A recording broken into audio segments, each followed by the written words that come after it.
नमस्कार साथियों। आज हम बीएड प्रथम वर्ष की क्लास जो शुरू कर रहे हैं, जिसमें हेल्थ और योग वाला जो आपका पेपर है, उसमें से पहली और पांचवी यूनिट हमने कॉलेज में समाप्त कर दी थी। तो आज हम दूसरी यूनिट से शुरुआत कर रहे हैं। इस यूनिट का नाम है शारीरिक फिटनेस।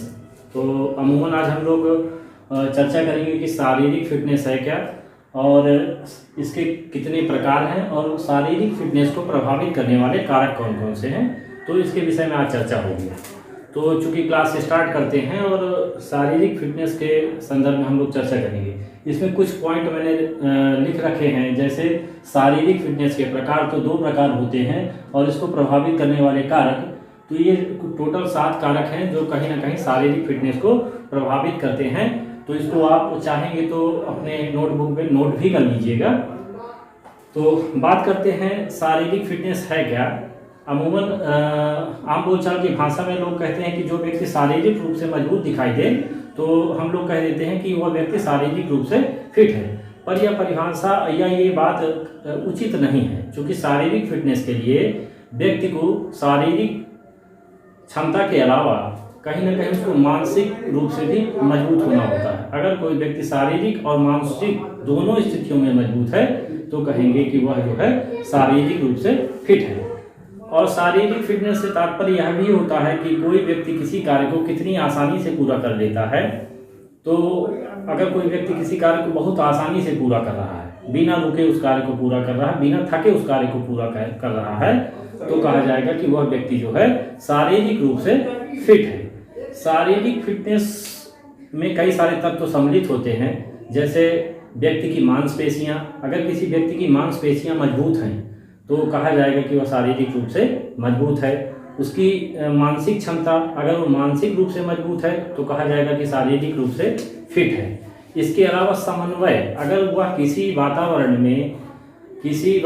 में बढ़िया समन्वय स्थापित कर रहा है, क्योंकि देखिए अलग अलग प्रकार के वातावरण होते हैं। व्यक्ति अमूमन लोगों की आदत क्या होती है कि हम लोग बहुत सा ऐसे वातावरण होते हैं जो हम लोग पसंद नहीं करते, तो हम लोग वहाँ पे अपना समन्वय स्थापित नहीं कर पाते। किंतु जो शारीरिक रूप से मजबूत व्यक्ति होते हैं या फिजिकली रूप से फिट व्यक्ति होते हैं, वो हर प्रकार के जो वातावरण में समन्वय स्थापित करने का प्रयास करते हैं। एक अध्यापक को यह भली भांति पता होता है कि एक छात्र के लिए या एक बालक के लिए शारीरिक रूप से फिट होना कितना आवश्यक है। अगर कोई बालक शारीरिक रूप से मजबूत होगा तो उसका जो सभी प्रकार का जो संपूर्ण विकास है वो मजबूती के साथ होगा, यानी अच्छे तरीके से होगा। और चूँकि एक अध्यापक को समय समय पर छात्रों को शारीरिक फिटनेस के प्रति जागरूक भी करना चाहिए, ताकि वो शारीरिक फिटनेस के महत्व को समझें और अपने शारीरिक फिटनेस को मजबूत बनाने का प्रयास करें। वैसे जो शारीरिक फिटनेस है उसको मापने का कोई विशेष मानक तो नहीं है, किंतु उसके लिए कई ऐसी एक्टिविटी हैं जिसके द्वारा ये समझा जाता है कि कौन सा छात्र कितना शारीरिक रूप से फिट है। जैसे कोई एक खिलाड़ी होता है, अगर वह अपने खेल में अच्छा प्रदर्शन करता है तो कहेंगे कि वो फिजिकली फिट है। लेकिन अगर उसका प्रदर्शन का स्तर कुछ कम होता है तो वहाँ पे ये माना जाएगा कहीं ना कहीं यह शारीरिक रूप से थोड़ा अनफिट है। इसी प्रकार एक निश्चित समय पे दौड़ना, एक निश्चित समय पे किसी कार्य को करना, ये सब जो है शारीरिक फिटनेस के एक मापक होते हैं। परंतु शारीरिक फिटनेस की कोई एक निश्चित इकाई नहीं है कि उस इकाई से ये जाना जा सके कि कौन व्यक्ति कितना शारीरिक रूप से फिट है। उसकी परफॉर्मेंस के आधार पर यह निर्धारित होता है कि कौन व्यक्ति कितना शारीरिक रूप से फिट है। पुराने समय में शारीरिक फिटनेस से तात्पर्य यह होता था कि कोई व्यक्ति किसी कार्य को अगर सामान्य तरीके से पूरा कर लेता है तो उसे कहा जाता था कि ये शारीरिक रूप से फिट है। परंतु जो औद्योगिक क्रांति के बाद कुछ लोगों की हैबिट्स या आदतों में परिवर्तन हुआ, तो कहीं ना कहीं जो शारीरिक फिटनेस की परिभाषा है उसमें भी बदलाव हुआ।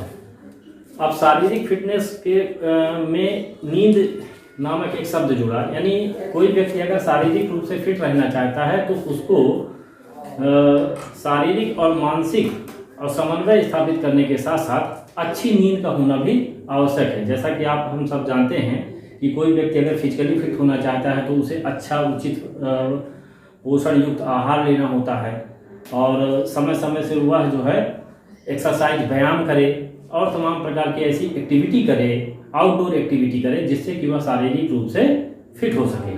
अब इस प्रकार से ये चर्चा हुई कि शारीरिक फिटनेस है क्या, उसको समझने का प्रयास किया हमने। अब हम चर्चा करेंगे शारीरिक फिटनेस के प्रकार। शारीरिक फिटनेस के दो प्रकार होते हैं, एक सामान्य शारीरिक फिटनेस और दूसरा विशिष्ट शारीरिक फिटनेस। ठीक है, तो सामान्य शारीरिक फिटनेस के बारे में हम चर्चा करेंगे। तो हम चर्चा कर रहे थे कि शारीरिक फिटनेस के प्रकार। तो शारीरिक फिटनेस के दो प्रकार होते हैं, एक सामान्य फिटनेस और एक विशिष्ट फिटनेस। अब जैसा कि नाम से ही स्पष्ट है, सामान्य फिटनेस और विशिष्ट। तो सामान्य का मतलब होता है जनरली, और विशिष्ट का मतलब होता है कि कुछ विशेष, है ना। तो सामान्य फिटनेस से मतलब यह होता है कि कोई भी व्यक्ति जब किसी कार्य को सामान्य तरीके से करता है, सामान्य तरीके से किसी का कार्य को करेगा, बिना थके किसी कार्य को करेगा, तो ऐसे व्यक्ति को हम कहेंगे या ऐसे बालक को हम कहेंगे कि यह सामान्य फिटनेस वाला व्यक्ति होता है। किंतु जब विशिष्ट फिटनेस की बात आती है, तो विशिष्ट फिटनेस वाला व्यक्ति वह होता है जो सामान्य कार्य के अलावा कुछ विशिष्ट प्रकार के कार्य करे। कुछ विशिष्ट प्रकार के कार्य जैसे खेल कूद की एक्टिविटी। छात्रों में आप देखे होंगे कि अमूमन खेल कूद की प्रवृत्ति होती है, और जब खेल कूद की प्रवृत्ति होती है तो अगर उसमें कुछ विशेष करता है, कुछ अच्छा करता है, तो कहेंगे कि यह विशिष्ट फिटनेस वाला व्यक्ति है। जैसे एक अच्छा धावक है जो दौड़ता है, तो अच्छा धावक है और वो दौड़ता है, तो उसके अंदर एक विशिष्ट प्रकार की प्रतिभा हुई, तो इसको कहेंगे विशिष्ट फिटनेस वाला व्यक्ति। देखिए, जो एक अच्छा धावक है, जो अच्छे तरीके से दौड़ता है, जिसका काम है दौड़ना, अगर उसको किसी अन्य बालक के साथ सम्मिलित कर दिया जाए दौड़ने में, तो जो सामान्य स्तर का बालक होगा वह उतना नहीं दौड़ पाएगा अपेक्षाकृत जो किसी विशेष क्रियाकलाप में पारंगत व्यक्ति होगा, है ना। अगर कोई व्यक्ति अच्छा धावक है और अच्छे धावक के साथ किसी सामान्य बालक को दौड़ाया जाए, तो वह बालक जो है उससे पिछड़ जाएगा। तो वो जो पिछड़ा हुआ बालक है उसको हम सामान्य फिटनेस में रखेंगे अमूमन। और जो विशिष्ट फिटनेस वाला बालक है, तो उसके अंदर चूंकि एक विशेष प्रकार की अच्छी प्रतिभा है, तो उसको विशिष्ट फिटनेस वाले व्यक्तियों की श्रेणी में रखते हैं। अब ये जो सामान्य और विशिष्ट प्रकार की फिटनेस होती हैं, इनको प्रभावित करने वाले कई प्रकार के कारक भी होते हैं। अब जैसे इसमें पहला कारक है चोट लगना। पहला कारक है चोट लगना। तो चोट लगना, जब कोई व्यक्ति किसी कार्य को सामान्य तरीके से करता है और अचानक अगर उसका कोई अंग क्षतिग्रस्त हो जाए या उसको शरीर के किसी भी अंग में चोट लग जाए, तो जिस कार्य को वो सामान्य तरीके से कर रहा था, कहीं ना कहीं वो कार्य क्या होगा, प्रभावित होगा। तो जब वह कार्य प्रभावित होगा, तो कहीं ना कहीं कहा जाएगा कि किसी बालक के शारीरिक फिटनेस को प्रभावित करने में चोट की एक भूमिका हो गई। जैसे मान लीजिए कोई व्यक्ति अच्छा क्रिकेट खेलता है, अचानक से कहीं मान लीजिए उसके कंधे में चोट आ गई, उसके कमर में चोट आ गई, उसके पैर फ्रैक्चर हो गया, तो वो जो आगे होने वाले उसके मैचेस होंगे उसमें वो परफॉर्म नहीं कर पाएगा। तो जब वो उसमें परफॉर्म नहीं कर पाएगा, तो कहीं ना कहीं जो है उसके अंदर का जो कॉन्फिडेंस होगा वो लूज होगा। तो चोट लगने के कारण जो उसकी प्रतिभा थी या उसका जो फिटनेस था वो प्रभावित हो गया, यानी एक प्रकार से उस कार्य के लिए वह अनफिट घोषित हुआ, है ना। तो शारीरिक फिटनेस को प्रभावित करने वाले पहले कारक में आ गया आपका चोट लगना। दूसरा है शारीरिक क्रियाओं में कमी करना। देखिए, कोई भी बालक या कोई भी व्यक्ति होगा, अगर वह फिजिकली रूप से फिट रहना चाहता है, तो उसको कोई ना कोई जो है शारीरिक क्रियाकलाप करते रहना चाहिए। जैसे कि एक्सरसाइज करना, व्यायाम करना, और तमाम अपने शरीर को मेंटेन करने के लिए और जो भी और तौर तरीके हैं उनको निरंतर करते रहना चाहिए। अगर कोई एक अच्छा एथलीट्स है तो उसको दौड़ना चाहिए, अगर कोई अच्छा क्रिकेटर है तो उसको क्रिकेट की गतिविधियों से जुड़े रहना चाहिए। यानी जो व्यक्ति अपनी शारीरिक फिटनेस को बनाने के लिए जिस कार्य को कर रहा है, उस एक्टिविटी को उसको निरंतर करते रहना चाहिए। अगर मान लीजिए उसमें गैप होता है या उसे लापरवाही होती है, तो कहीं ना कहीं उसकी जो फिजिकल फिटनेस है या शारीरिक फिटनेस है वो कहीं ना कहीं प्रभावित होगी। अब तीसरा है आहार एवं पोषक तत्वों की कमी। देखिए, किसी भी व्यक्ति को अगर शारीरिक रूप से मजबूत होना है, तो उसको संतुलित आहार लेना पड़ेगा, उचित पोषक तत्व युक्त भोज्य पदार्थों को उसको खाना पड़ेगा। अगर वह अच्छे भोज्य पदार्थों को ग्रहण नहीं करता, जिसमें कई प्रकार के विटामिन, खनिज तत्व आदि जो विशेष प्रकार के तत्व पाए जाते हैं, अगर उन तत्वों की कमी होगी तो कहीं ना कहीं वो व्यक्ति जो है शारीरिक रूप से मजबूत नहीं बन पाएगा, ना तो मेंटली रूप से मजबूत हो पाएगा, ना वो फिजिकली रूप से मजबूत हो पाएगा। तो बच्चों को चाहिए क्या, बच्चों को उचित आहार और पोषक तत्व से युक्त भोज्य पदार्थों को खाने के लिए प्रेरित करना चाहिए। जैसे हरी सब्जियां हैं, दाल हैं, है ना, और ऐसे विशेष प्रकार के जो प्रोटीन्स और विटामिन युक्त खाद्य भोज्य पदार्थ हैं उनको जो खाने के लिए समय समय पे मोटिवेट करते रहना चाहिए, है ना, जिससे कि उनको उचित प्रकार के पोषक तत्व उनके शरीर में जा सके, जिससे उनके शरीर का सर्वांगीण विकास हो सके, है ना। तो इस प्रकार से आहार एवं पोषक तत्वों की, अगर भोज्य पदार्थ में आहार और पोषक तत्वों की कमी है तो कहीं ना कहीं जो शारीरिक फिटनेस है वो प्रभावित होती है। इसके बाद आपका चौथा पॉइंट आया नींद और आराम में कमी। देखिए, कोई व्यक्ति अगर लगातार, या कोई बालक या कोई भी व्यक्ति अगर कोई लगातार वर्क कर रहा है तो उसको, उसकी मांसपेशियां क्या होती हैं, एक निश्चित समय के बाद थक जाती हैं। हम ही आप हैं, अमूमन अगर लगातार आप और हम काम करेंगे तो एक निश्चित समय के बाद शरीर में थकावट महसूस होगी। तो उस समय जरूरत क्या होगी, आराम की और नींद की आवश्यकता होगी। अगर उस समय हम आराम नहीं करेंगे, पर्याप्त नींद नहीं लेंगे, तो उससे जो है कहीं ना कहीं हमारा जो शरीर है, या जो शरीर से जो भी हमारी कार्य प्रणाली है, जो भी गतिविधि है, वो कहीं ना कहीं प्रत्यक्ष या अप्रत्यक्ष रूप से प्रभावित होगी। इसलिए अगर हमें अपने शारीरिक फिटनेस बनाए रखना है तो उचित नींद और उचित आराम की आवश्यकता होती है। इसके बाद हम आते हैं जल की कमी। अगर आप जानते हैं कि जल में बहुत सारे खनिज तत्व पाए जाते हैं और वह खनिज तत्व जल के माध्यम से हमारे शरीर के अंदर जाते हैं, तो जो भी तत्वों की जरूरत होती है ना, उन तत्वों की पूर्ति जो है जल के द्वारा होती है। यानी जल हमारे लिए बहुत ही विशिष्ट होता है। जैसे लोग आरओ का पानी पीते हैं, आरओ के विषय में हम आपको बता दें कि आरओ जिस प्रकार से दही जमाया जाता है और उसके बाद उसको, दही को जो पूरा घुमा दिया जाता है तो उससे मक्खन बाहर कर लिया जाता है और उसमें छाछ बचती है, ठीक उसी प्रकार से जो व्यक्ति आरओ का पानी पीते हैं तो आरओ के पानी में भी यही चीज़ें हैं। यानी जो उसके तत्व होते हैं वो बाहर हो जाते हैं और खाली जो है नॉर्मल पानी बचता है, जो उसमें किसी भी प्रकार के कोई तत्व होते नहीं हैं। और जब उस प्रकार के पानी को हम ग्रहण करते हैं तो लॉन्ग टाइम में, लंबे समय बाद वो हमें कई प्रकार की घातक बीमारियों के कारक भी बनते हैं। ये मैं नहीं बोल रहा, ये WHO ने बोला है, ठीक है। तो अब जहाँ जल की कमी की बात करते हैं, तो जब किसी व्यक्ति के अंदर जल की कमी होगी तो डिहाइड्रेशन का शिकार हो जाएगा। जब डिहाइड्रेशन का शिकार होगा तो उसके साथ जो है कई प्रकार की समस्याएं खड़ी होंगी, है ना। तो पोषक तत्व और नींद के बाद जल की भी मात्रा समय समय पर लेते रहना चाहिए। इसलिए बालकों को समय समय पर पानी के महत्व के विषय में और पानी की उपयोगिता के विषय में और शरीर के लिए पानी क्यों उपयोगी है, इसके लिए भी समय समय पर उनको जागरूक करते रहना चाहिए।